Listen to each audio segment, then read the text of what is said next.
It's all about cash flow. I mean, it's great if you think you're going to make $5 million, but if you're losing money all along the way, I mean, it can bankrupt you. So you've got to have positive cash flow. And at the end of the day, if interest rates change, if asset valuations change, if cap rates go up, values go down, and you have to refinance, you're going to need income in order to do that. If you have negative income, you're not going to be able to do anything with that property.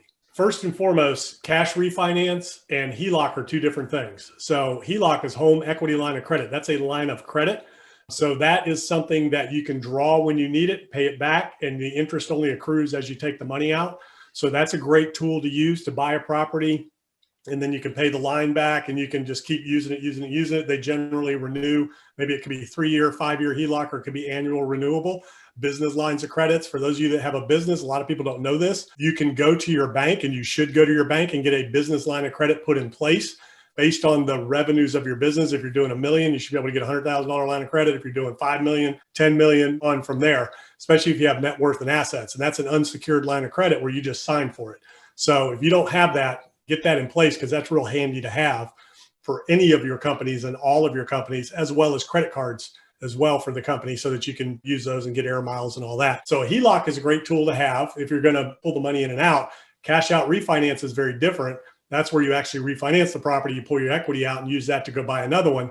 Excellent strategy, great way to do it, but the property still needs to cash flow at the end of the day. So if you refinance it to pull your equity out, you're only going to be able to pull out so much. You're only going to loan you 80% generally. So you're not going to necessarily pull all your equity out, but you might, depending on your basis. And then you can redeploy that, but the property still needs to cash flow at the end of the day. So that's how you do that. It's a great strategy. And BRRRR is nothing new. It's buy, renovate, rent, refinance, and repeat. So that's something that's done and has been done for ages.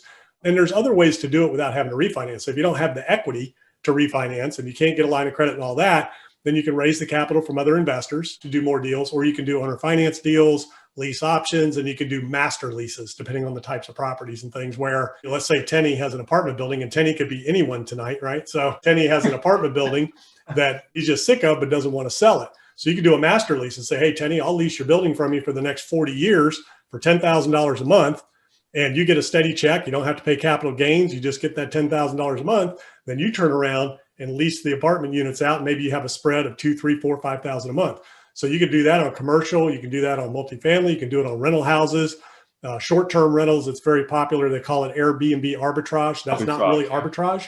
It's a master lease is what that is. But a lot of different ways that you can do the BRRRR strategy without a line of credit or without having to refinance.